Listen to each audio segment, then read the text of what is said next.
Hello students, welcome in Dr. S.P. Pandya English Primary School. In today's we will learn about time. Standard 4 का 4th unit है. हम पहले भी 3 unit देख चुके हैं आगे. आज हम लर्न करेंगे स्टैंडर्ड 4 का 4th यूनिट. 4th यूनिट का टाइटल है what is time it is. 4th unit का टाइटल क्या है? What time is it. तो हम पहले अब घर में मम्मा को टाइम पूछते हो, मम्मा कितने बजे हैं, ठीक है. फिर उस हिसाब से आप स्कूल आते हो, लंच करते हो, डिनर करते हो, सबका टाइम वाइज करते हो, ठीक है. पर आपको टाइम देखना आना वो भी जरूरी बात है कि आपको कोई पूछे कि कितना टाइम हुआ है तो आप कैसे बताओगे. तो जब भी आप क्लॉक में देखते हो तो आपको वो भी आना जरूरी है कि टाइम कैसे शो होता है और टाइम कैसे देखते हैं, ठीक है. तो वो भी आपको देखना जरूरी है. हर टाइम पे जरूरी नहीं कि आप मम्मा को पूछो, पापा को पूछो कि कितना टाइम हुआ है, मेरे स्कूल जाने का टाइम हुआ है, मेरे लंच का टाइम हुआ है, मेरे होमवर्क का टाइम हुआ है, ट्यूशन का टाइम हुआ है. ये सब पूछना जरूरी नहीं है क्योंकि आप खुद बड़े हो चुके हो. अभी आपको भी खुद को टाइम देखना आना चाहिए, ठीक है. तो यहाँ पे पहले हम देखते हैं कि क्लॉक. क्लॉक यानी कौन कौन से टाइप की क्लॉक होती है. तो पहले हम देखते हैं वॉल क्लॉक. तो वॉल क्लॉक सबके घर में होती है, ठीक है. देन ये है पेंडुलम क्लॉक जो कि ना पहले के जमाने में होती थी. इसके नीचे एक पेंडुलम दिया होता था और लास्ट में आपको दी हुई है रिस्ट वॉच. रिस्ट वॉच तो सबको पता ही है जो आप हाथ में पहनते हो उसे हम क्या कहते हैं? Wrist watch. Then next we start the unit what time is it, ठीक है.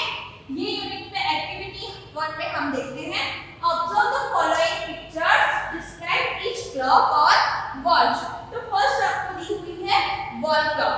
वॉल क्लॉक कैसी होती है? जो कि ना घर में हर सबके घर में होती है, ठीक है. It is round. राउंड में होती है, किसी के घर में स्क्वायर शेप में भी होती है और किसी के घर में अलग-अलग शेप में भी होती है, ठीक है. तो हर एक क्लॉक में आपको एक चीज देखनी है कि हर एक क्लॉक में हैंड्स होते हैं, ठीक है. तो हर एक क्लॉक में 3 हैंड्स होते हैं. किसी-किसी क्लॉक में 2 हैंड्स भी होते हैं, hour hand and minute hand. और लास्ट में एक होता है सेकंड हैंड जो कि ना हर टाइम घूमता रहता है. तो आपको टाइम डिसाइड करना है तो आप कैसे डिसाइड करोगे? आपको 2 हैंड देखने हैं, hour clock and minute clock, ठीक है. तो फर्स्ट ये है वॉल क्लॉक. तो वॉल क्लॉक यहाँ पे कैसी आपको दिख रही है?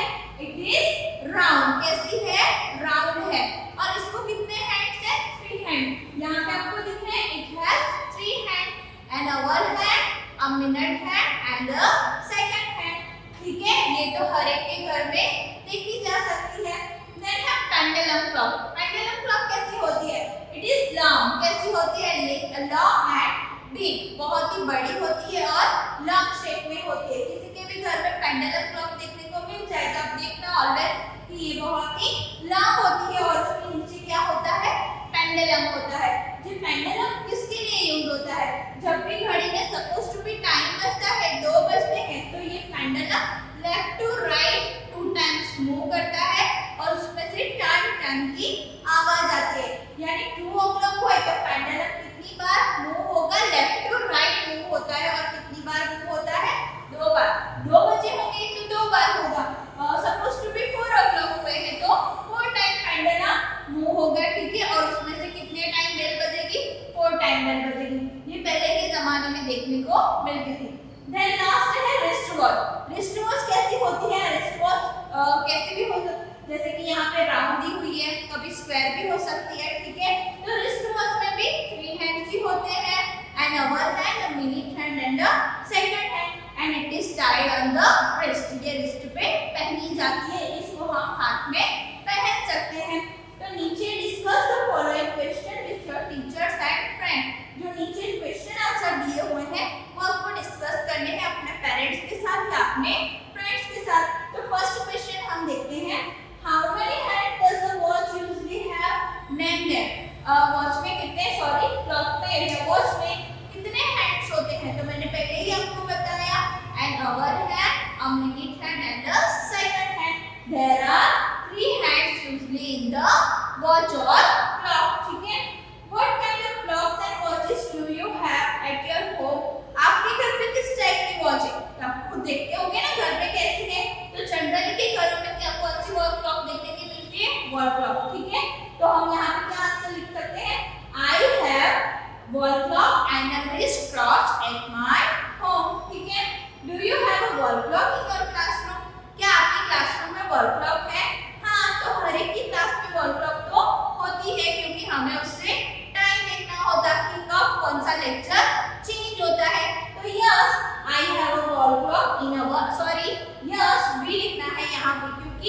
हमारे क्लासरूम है। तो यहाँ पे क्या लिखेंगे? Here we have a wall clock in our classroom. हमारे क्लासरूम में क्लॉक है, क्योंकि वो तो सब स्टूडेंट वहाँ पे बैठे होंगे, तो वहाँ पे हम क्या यूज करेंगे? वी। एंड यहाँ पे योर की जगह पे क्या यूज करेंगे हम? आवर क्लासरूम, क्योंकि ये हमारा क्लासरूम है। ठीक है। Then next we see activity 2।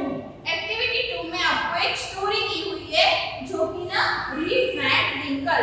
Reef and विंकल नाम का एक इंसान है, उसके ऊपर ये पूरी स्टोरी दी हुई है।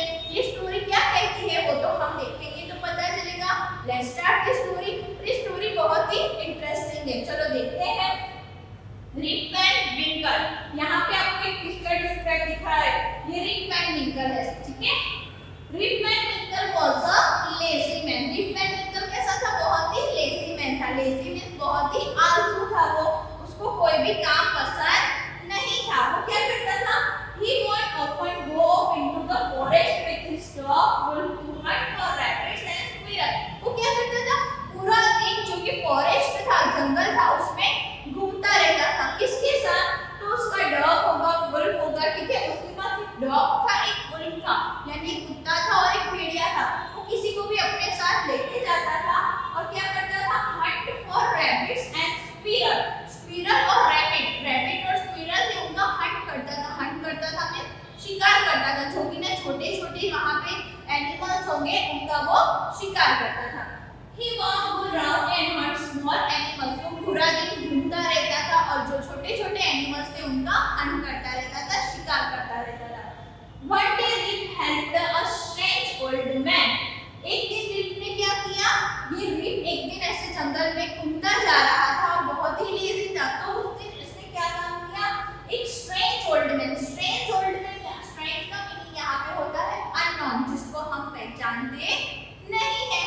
ऐसा ही ओल्ड मैन वहाँ पे उसको दिखा, तो क्या करा? Carry a barrel to a clearing west server others were playing a game. जहाँ पे बहुत सारे लोग खेल रहे थे, गेम खेल रहे थे, वहाँ पे उसने एक स्ट्रेंज मैन की, ओल्ड मैन था, बहुत ही अनजाना बूढ़ा इंसान था, उसकी रिप ने हेल्प की। किसमें हेल्प की? Carry a barrel. बैरल का मींस क्या होता है? A big drum.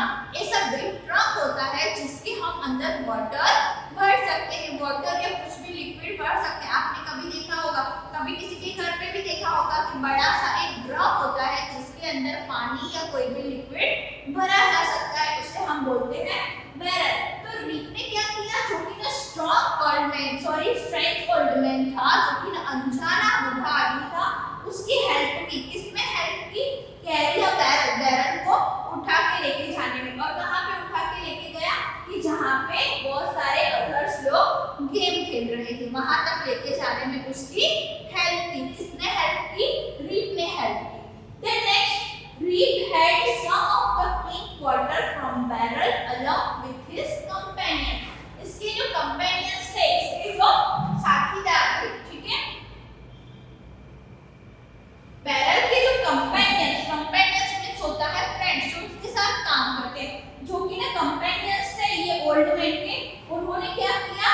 वो बैरल में से जो पिंक वाटर था, बैरल में अंदर क्या था? Pink water. तो रिप को वो पिंक वाटर ऑफर किया कि तू भी उसको पी। Soon he fell asleep. Rip ने तो पी लिया होगा और वो आराम से सो गया। क्या किया उसने? पिंक वाटर पिया। और किसने उसको हेल्प?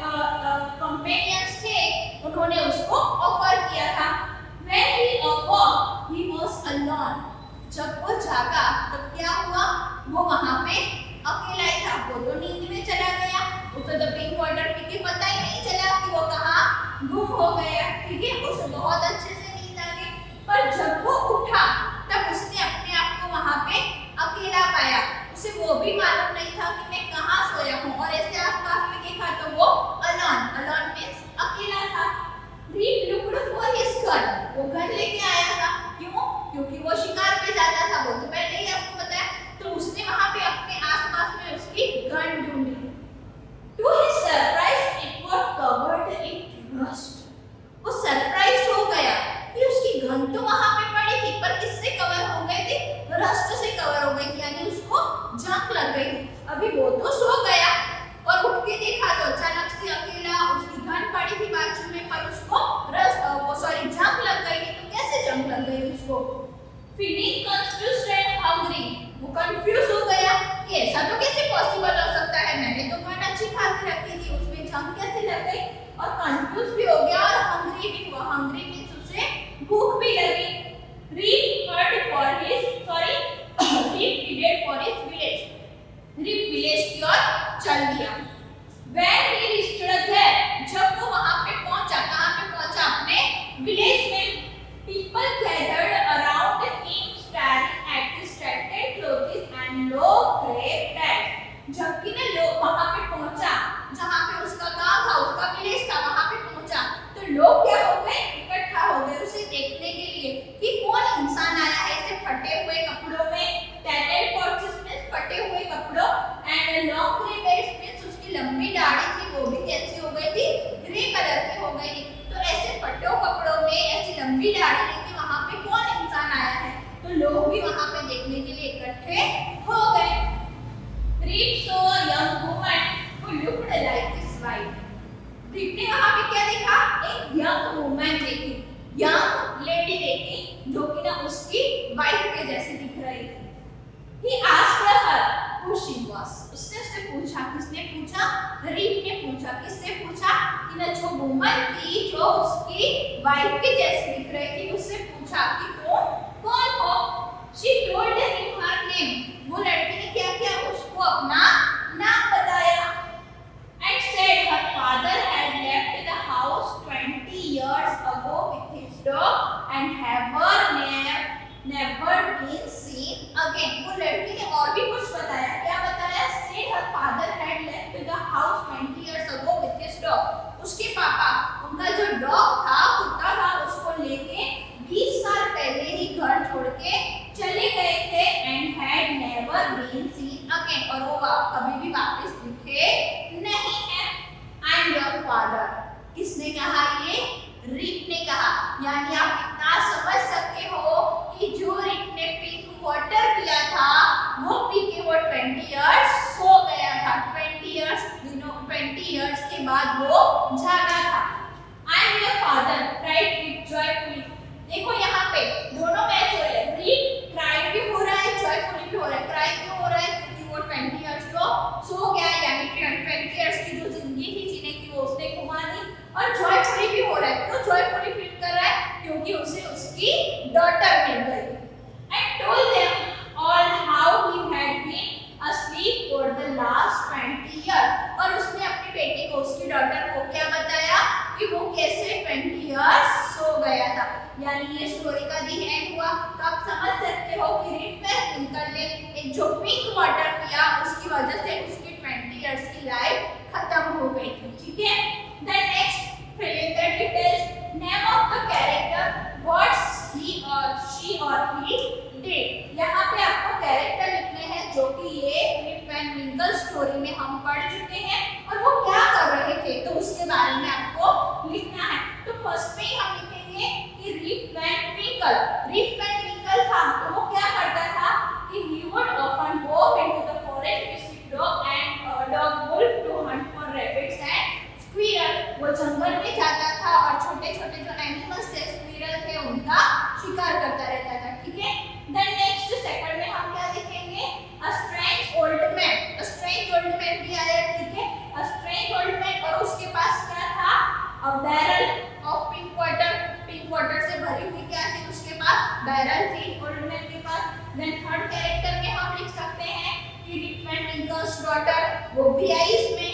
तो रीप वैन विंकल्स डॉटर, और उसने क्या कहा कि she told her name to her father, उसने अपने पापा को अपना नाम बताया। ठीक है, यानी आपको यहाँ पे क्या करना है, अगर दूसरे कैरेक्टर्स भी आपने ये यूनिट में देखे हो, सपोज टू बी कंपेनियन, ये भी कैरेक्टर के अंदर, तो जो भी कैरेक्टर आपने दूसरे देखे हो वो यहाँ पे आपको डिस्क्राइब करने हैं, आपको अपने हिसाब से अपने व्यूज लिखने हैं।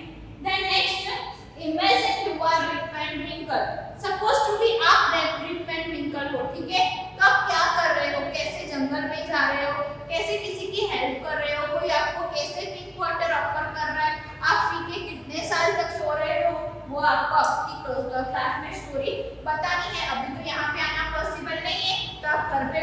वो स्टोरी लिखो और अपने पेरेंट्स के साथ या फ्रेंड्स के साथ शेयर करो, ठीक है। Then next activity 3, read and enjoy clock tick clock टिक।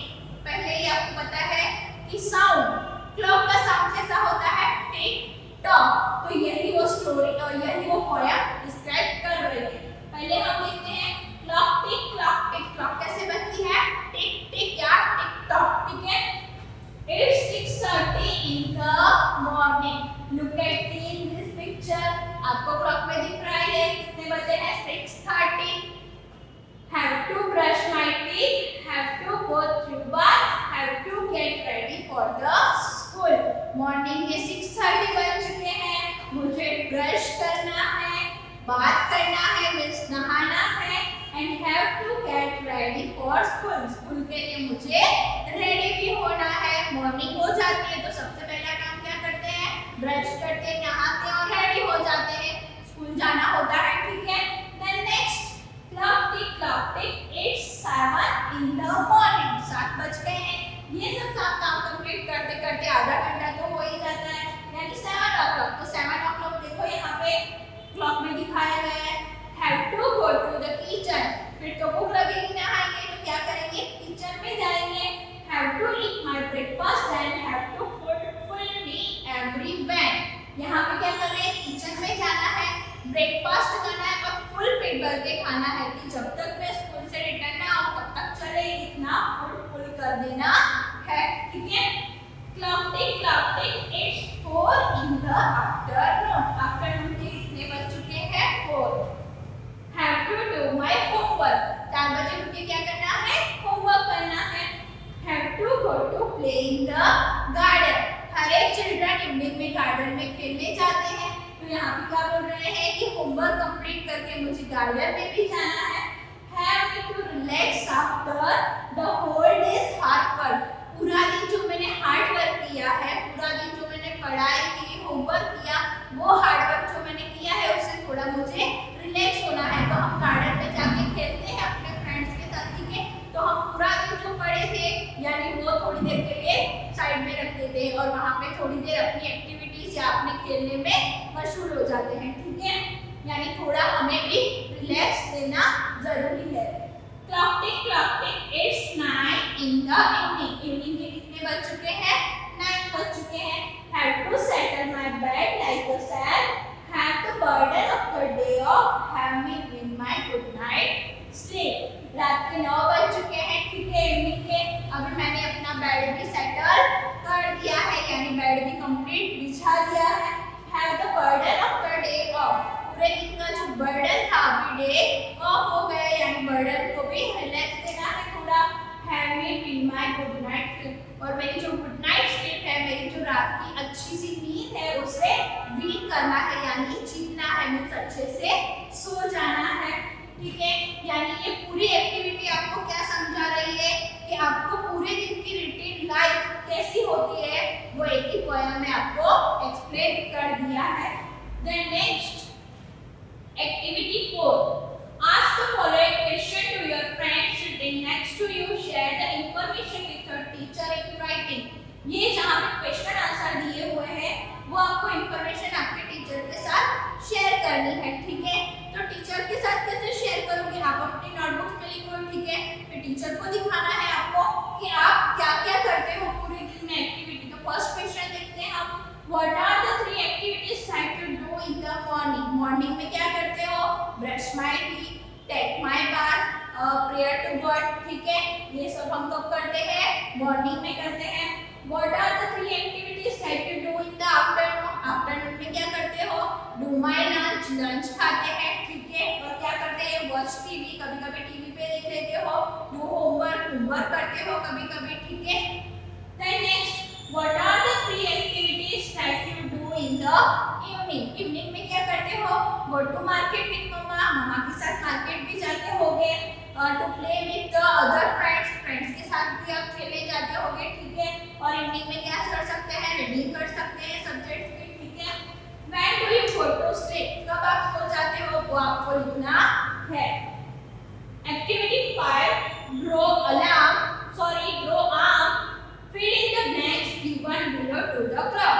यहाँ पे आपको टाइम दिया हुआ है और यहाँ पे जो क्लॉक दी हुई है और ब्लैंक दी हुई है उसमें हैंड्स दिए हुए नहीं है, तो आपको ये टाइम देखना है और हैंड्स आपको खुद बनाने हैं इसमें, ठीक है।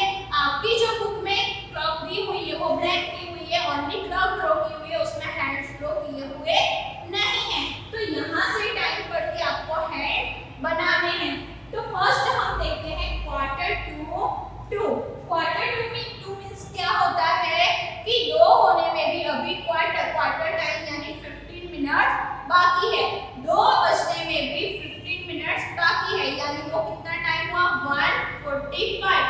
तो 1:45 दिखा रहा है आपको, ठीक है। तो आपको ये समझना है कि क्वार्टर टू टू मींस क्या होता है। क्वार्टर टू टू मींस होता है कि 2 बजने में भी 15 मिनट बाकी है, यानी वो टाइम कितना हुआ 1:45। तो 1 और 45 यानी 9। आपको 45 यानी 9 वो कैसे पता चलेगा? तो फर्स्ट इसके प्रीवियस स्टैंडर्ड में भी आपको बताया गया है कि यहाँ से आपको लेना है 5, 10, 15, 20 यानी मल्टीप्लिकेशन विद 5, मल्टीप्लाई विद 5। तो 1 into 5 यानी 5, 2 into 5 यानी 10, 3 5 जा 15, 4 5 जा 20, 5 5 जा 25, 6 5 जा 30, 7 5 जा 35, 8 5 जा 40 and 9 5 जा 45, ठीक है। तो ऐसे 5 5 5 करके आपको लेने हैं। Then next 4:15। 4:15 यानी क्या हुआ? 4:15 यानी क्या हुआ? 4 है वो आवर हैंड पे जाएगा, ठीक है। यानी आवर हैंड होता है वो मिनट हैंड की कंपेयर में थोड़ा सा स्मॉल होता है। आवर हैंड जो होता है वो मिनट हैंड की कंपेयर में थोड़ा सा स्मॉल होता है। तो 4 पे एक हैंड दिखाना है जो कि आवर हैंड है, और 15 तो 15 यानी 3 पे आएगा, ठीक है। 5 1 जा 5, 5 2 जा 10 and 5 3 जा 15। ये भी आपको अंडरस्टैंड हो गया होगा। Then next 10 past 10। पास्ट यानी बीत चुका है, पास्ट यानी बीत चुका है। आपको इतना दिमाग में सेट करना है कि पास्ट यानी बीत चुका है। तो 10 past 10, तो पहले तो 10 पे कंसंट्रेट करो, तो वो क्या है आवर हैंड। तो आवर हैंड पे आपको 10 दिखाना है। past 10 यानी 10 मिनट्स ऊपर से हो गई है, तो 1 5 जा 5 and 2 5 जा 10, तो यहाँ पे 10 मिनट्स आ गए, ठीक है। 3:20 3 यानी आवर हैंड आएगा, तो आवर हैंड छोटा होता है, आवर हैंड 3 पे गया, और 20 यानी 5 1 जा 5, 5 2 जा 10, 5 3 जा 15 and 5 4 जा 20। Then next 5 past 10। मैंने पहले भी बताया आपको पास्ट में बीत चुका है, यानी पहले तो 5 पे कंसंट्रेट करो। 5 यानी किस पे आएगा आवर हैंड पे आएगा, तो आवर हैंड पे हमने 5 किया, और 5 past 10 मिनट्स ऊपर से हो गई है यानी 5 1 जा 5 and 5 2 जा 10 यानी 2 पे क्या आएगा मिनट है। Then next 5:25। 5 को पहले डिस्ट्रैक्ट करो, 5 आवर हैंड, तो आवर हैंड पे 5 रखा and 25, तो 25 यानी किस पे आएगा 5 पे आएगा, 5 5 जा 25, ठीक है। Hope you understand this clock hands also। Then next activity 6, work in a pairs, throw clock according to the time is given। यहाँ पे आपको टाइम दिया हुआ है, क्लॉक दी हुई नहीं है, तो टाइम के अकॉर्डिंग आपको क्लॉक बनानी है। जैसे कि 10 to 2 यानी 10 to 2 पास्ट नहीं है, कंसंट्रेट करना यहाँ पे, पास्ट नहीं है, 10 2 दिया हुआ है, पहले कंसंट्रेट करो यहाँ पे 2, तो 2 यानी आवर हैंड, 2 आवर हैंड पे गया, 10 2 10 पास्ट नहीं है, पास्ट होगा तो 10 ऊपर से हो गई है, और 10 2 है यानी कि वो 10 मिनट्स 2 बजने में बाकी है। 2 दिखे वहां पे बाकी है, और पास्ट दिखे वहां पे हो गए हैं, तो 10 2 यानी 10 मिनट्स अभी भी 2 बजने में बाकी है। तो हम यहाँ पे ये भी बोल सकते हैं 1:50, ठीक है, 1:50 भी बोल सकते हैं। तो यहाँ पे आपको दिख रहा है 1 और 50 हुए हैं, 10 5 जा 50। देन नेक्स्ट क्वार्टर टू 7 बजने में क्वार्टर टाइम बाकी है। क्वार्टर यानी मैंने पहले बताया 15 मिनट, 2 है यानी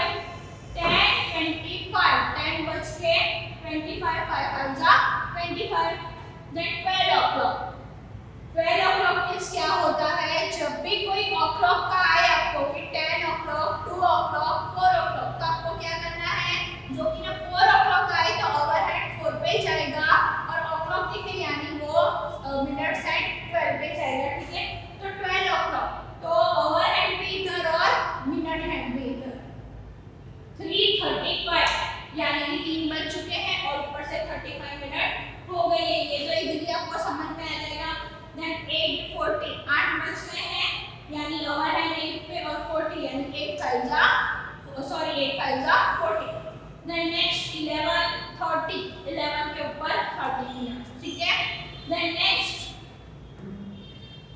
activity 7 guess what time is it now guess करो कि अभी कितना टाइम हुआ है be a tower showing time stands in front of the class class के सामने आपको खड़े रहना है and show time with the hat or hand let them guess what time is it आपको क्या करना है क्लास के सामने खड़े रहना है और अपने हैंड दिखाने हैं अपने क्लासमेट्स को सपोज टू बी ऐसे हैंड दिखाओगे तो मिनट हैंड भी ऊपर है और आवर हैंड भी ऊपर है तो दोनों कैसे दिख रहे हैं 12 में दिख रहे हैं ठीक है तो जैसे ही 12 में दिख रहे हैं तो आप क्या बोलोगे 12 o'clock फिर left side right side 9 o'clock 3 o'clock समझ गए यानी ये एक्टिविटी क्लास में ही पॉसिबल है देन नेक्स्ट एक्टिविटी 8 एक्टिविटी 8 क्या कह रही है read the sentences given below read them allowed following your teachers क्या करना है ये जो एक्टिविटी दी हुई है उसे रीड करना है और अपने टीचर्स के साथ शेयर करना है अपने I have an English class at 11 a.m.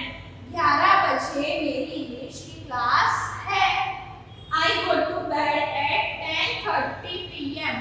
मैं रात को 10:30 बजे सो जाती हूँ My father come home at lunch time. मेरे पापा लंच टाइम पे आते हैं यानी जहाँ पे आपको एट दिखा वहाँ पे पीछे आपको पर्टिकुलर टाइम दिया हुआ है पर्टिकुलर टाइम जब भी आपको दिखे वहां पे क्या आता है एट आता है क्या आता है at then next in India usually it's rain in June India में जनरली जून में बारिश होती है मई यहाँ पे मैंने क्या बोला जून में अंदर में बोलना है इनका मींस अंदर भी होता है इनका मींस में भी होता है और यहाँ पे हमने जब ट्रांसलेशन करते हैं तो देखो मैं क्या बोल रही हूँ In India usually it rains in June. जून में इंडिया में यूजुअली बारिश होती है यानी जून में Then next, do you think where will you go moon in the future? क्या फ्यूचर में मून पे जाना पसंद करोगे? There should be a lot of progress in the next century. Next generation century में बहुत सारी lots of progress होनी जरूरी है नेक्स्ट सेंचुरी में यहाँ पे में का मींस आया in then next do you play cricket on Sunday क्या तुम संडे को क्रिकेट खेलते हो तो संडे को ऑन यानी ऊपर नहीं बोलना है यहाँ पे ऑन का मीनिंग्स ऊपर नहीं होता है हम क्या बोलते हैं do you play cricket on Sunday क्या आप संडे को क्रिकेट खेलते हो तो ऑन का मीनिंग्स हम यहाँ पे क्या बोलेंगे को then next her birthday is on 7th December उसका बर्थडे 7 दिसंबर को आता है तो को का मीनिंग हुआ यहाँ पे on then next where will you be on new year's day पे आप क्या करने वाले हो सॉरी हाँ न्यू ईयर डे पे आप कहाँ जाने वाले हो ठीक है तो यहाँ पे भी ऑन का मीनिंग कहाँ न्यू ईयर पे यहाँ पे भी आया ठीक है then next then we see the now try to make another 10 sentences using in at or on share them with your teacher आपने आगे भी जो sentences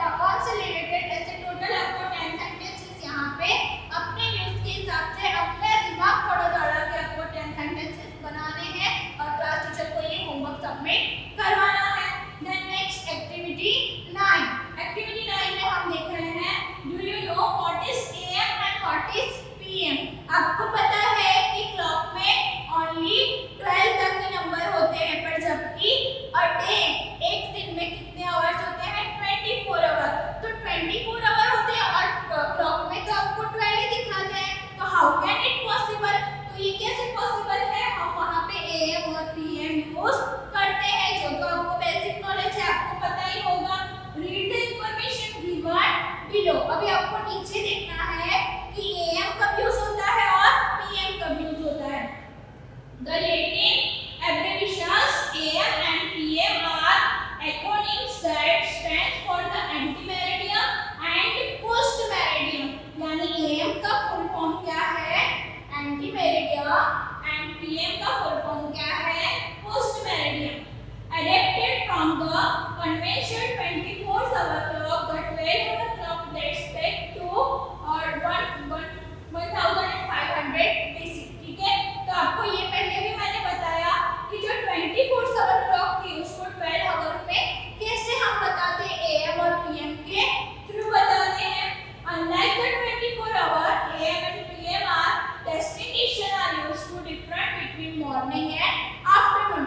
मॉर्निंग और आफ्टरनून का जो डिफरेंस होता है वो इससे हमें पता चलता है कि कब मॉर्निंग हुई है, कब नून हुआ है, कब नाइट हुई है। ठीक है, एंटीमेरिडियम मींस बिफोर मिड डे। ये आपको याद रखना है कि मिड डे यानी 12 o'clock। 12 o'clock से जो पहले बिफोर का टाइम है वो एंटीमेरिडियम यानी AM होगा, and post meridiem means after mid day के जो आफ्टर का टाइम होगा वो क्या होगा, PM होगा। In Latin ante meridiem before and post meridiem after. Ante meridiem means क्या होता है, बिफोर, एंड पोस्टमेरिडियम मींस होता है आफ्टर। यानी कि रात के 12 बजे हैं तो 12:01 जैसे ही होगा ना वैसे ही आप देखना, आपके घर में मोबाइल हो उसमें आप चेक कर लेना, जैसे ही 12:01 होगा आपकी क्लॉक में क्या हो जाएगा, AM हो जाएगा। ठीक है, फिर अभी नून के 12 बजेंगे तो नून के 12 और 12:01 होगा, जैसे ही वैसे PM हो जाएगा। ठीक है, meridiem comes from the Latin word meridius which means noon or midday। ठीक है, noon और midday पर से ये वर्ड आया हुआ है। Then next activity 10। Activity 10 हमें क्या दिखा रही है, take turns and ask about the time in different countries around the world according to the example given below। आपको यहाँ पे वर्ड का एग्जांपल दिया हुआ है। Also try to find difference of hours between two countries। दो country के बीच में आपको ये तो पता ही है कि हर एक कंट्री में एक जैसा टाइम होता नहीं है, हर एक कंट्रीज का टाइम क्या होता है, अलग अलग होता है। तो आप कैसे फाइंड आउट करोगे कि कौन सी कंट्री में कितना टाइम हुआ, तो उसके लिए आपको यहाँ पे एक मैप दिया हुआ है, तो वो मैप से आपको डिफाइन करना है कि ये कंट्री में इतने बजे, तो बाकी की कंट्री में कितने बजे होंगे, वो टाइम आपको यहाँ पे डिफाइन करना है। तो ये मैप आपको क्लियर नहीं दिख रहा है तो मैं आपको दूसरा मैप दिखा रही हूँ। Let's see this map. ठीक है, ये मैप में आपको दिखा रहे हैं यहाँ पे इंडिया, ये दिख रहा है आपको इंडिया। ठीक है, तो यहाँ पे हमें क्वेश्चन क्या पूछा जा रहा है, इट्स 5:30 PM इन इंडिया।